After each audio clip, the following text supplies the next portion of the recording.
మళ్ళా జీవితంలో ఇలాంటి అవకాశం రాదు తెలుగు వారికి. ప్రపంచంలో ఒక మంచి రాజధాని, అది కూడా ప్రపంచంలోనే ది బెస్ట్ రాజధాని. అక్కడ కట్టింది బ్రౌన్ ఫీల్డ్ రాజధాని, ఇక్కడ గ్రీన్ ఫీల్డ్ రాజధాని కట్టాలంటే దేనికైనా ల్యాండ్ కావాలి, మీరు గుర్తుపెట్టుకోవాలి. ఆకాశంలో రాజధాని కట్టలేం. హైదరాబాద్లో అవకాశం ఏంటంటే రాజధాని కట్టే సమయంలో గవర్నమెంట్ ల్యాండ్స్ చాలా ఉండేటివి, మొత్తం సైబరాబాద్ ఏరియా అంతా కూడా. దానికి కారణం నిజాం పరిపాలనలో అక్కడంతా కూడా డెవలప్ కాలా. గుర్రాలన్నీ కూడా అక్కడ గ్రేజింగ్ పెట్టేవారు, మొల్చేది. అలాంటి ప్రదేశం చాలా గవర్నమెంట్ ల్యాండ్స్ అని కొంతమంది హైదరాబాద్ నుంచి పాకిస్తాన్కి వెళ్ళిపోయి ఆ ల్యాండ్స్ కూడా వదిలిపెట్టిపోయారు. అవన్నీ తీసుకొని నేను బ్రిక్ బై బ్రిక్ డెవలప్ చేశా. ఆ అనుభవం నాకుంది. అయితే ఇక్కడ ఏం చేయాలని నాకు అర్థం కాకపోతే నాకు దారి చూపించింది ఇక్కడుండే రైతాంగం అని చెప్పి మరొకసారి మీ అందరికీ విజ్ఞప్తి చేస్తున్నా. మీలో ఎందుకంటే భూమి అనేది ఒక సెంటిమెంట్. నేను ఎక్కడ ఏ ప్రాజెక్ట్ కట్టినా మీరు ఒక్కసారి చూస్తే ఎక్కడ కూడా ఫెయిల్ కాలా. హైదరాబాద్లో ఎయిర్పోర్ట్ కట్టాం, 5,000 ఎకరాలు. నేను డే 1 ఒకే మాట చెప్పాను.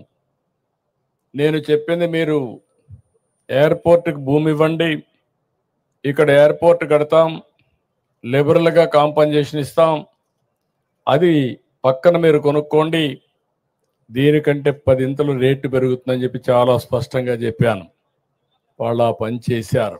ఎంతమంది రెచ్చగొట్టినా వినకుండా చేస్తే అక్కడ ఎయిర్పోర్ట్కి ల్యాండ్ ఇచ్చి పక్కన ల్యాండ్ కొనుక్కున్న వాళ్ళందరూ కోటీశ్వర్లు అయ్యారంటే అది ఆ రోజు నేను చూపించిన విజన్ అని చెప్పి కూడా నేను మీకు తెలియజేస్తున్నా. ఆ నమ్మకంతో మీరు ముందుకొచ్చి దగ్గర ల్యాండ్ పూలింగ్ కాన్సెప్ట్ ఇది ప్రపంచంలోనే నూతనమైంది. ఎక్కడ ఏ దేశంలో కూడా సక్సెస్ కాలా. అలాంటి నూతనమైన విధానానికి ఆ రోజు నారాయణ గారు, శ్రావణ్ కుమార్ గారు, పుల్లారావు గారు కూడా ఉన్నారు. ఆ రోజు మంత్రి పుల్లారావు, స్థానిక శాసనసభ్యుడు మనం శ్రావణ్ కుమార్ గారు, నారాయణ గారు మంత్రి. మీ అందరితో నెగోషియేషన్లు చేశారు, మీరందరూ ముందుకు వచ్చారు. ఫస్ట్ టైం చరిత్రలో ప్రపంచంలోనే ల్యాండ్ పూలింగ్ కింద అందరూ కూడా ల్యాండ్ ఇచ్చిన ఏకైక చరిత్ర అమరావతి రాజధాని.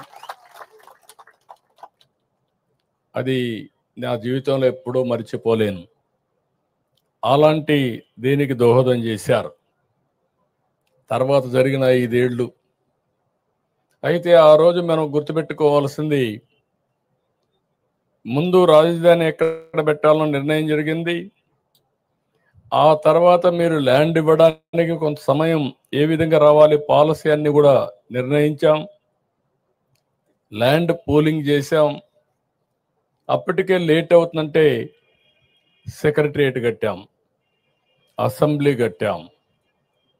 నేను ఆ రోజు చెప్పింది మాస్టర్ ప్లాన్ ప్రకారం మనం సెక్రటరియట్, అసెంబ్లీ ఇవన్నీ వచ్చే లోపల మనకు ట్రాన్సిట్ అంటే ఈరోజు ఉండడానికి మంచి బిల్డింగ్లు కావాలంటే అవి కావాలని అపోజిషన్ పార్టీ ఇవన్నీ కూడా రేకు షెడ్లు వేస్తున్నారు, లేకుంటే ఇంకోటి చేశారని చెప్పి అపహాస్యం చేసే పరిస్థితికి వచ్చారు.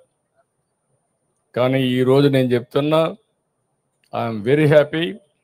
ఫస్ట్ బిల్డింగ్ సిఆర్డిఏ బిల్డింగ్ మొదలైంది. ఇది ప్రారంభం మాత్రం. రేపు రాబోయే రోజుల్లో గవర్నమెంట్ బిల్డింగ్స్ కానీ ప్రైవేట్ బిల్డింగ్స్ కానీ అన్నీ వస్తాయి. ఇది ఇంకొక విషయం కూడా మిమ్మల్ని అందరినీ కోరుతున్నాను. మీరు పడిన కష్టాలు 5 ఏళ్ళు నేను చూశాను. ఆడబిడ్డల పడిన అవమానం నేను చూశాను. రోడ్డెక్కి పోరాడారు. ఆ రోజు ఒకటి కాదు అనేక ఉద్యమాలు చేశారు. మీరు చేసిన ఉద్యమానికి అండగా ఉండడానికి నేను కూడా జోలి పట్టి డబ్బులు వసూలు చేసి ఆ డబ్బులన్నీ అజిటేషన్కి ఇచ్చా. శివారెడ్డి, తిరుపతిరావు వీళ్ళంతా చేస్తా ఉంటే, కొండేళ్ళందరూ చేస్తా ఉంటే మీ ఉద్యమానికి సహకరించాలనే ఉద్దేశంతో చేశాం. ఆ ఉద్యమ ఫలితం ఈరోజు మనందరం ఇక్కడ కూర్చోగలిగాం.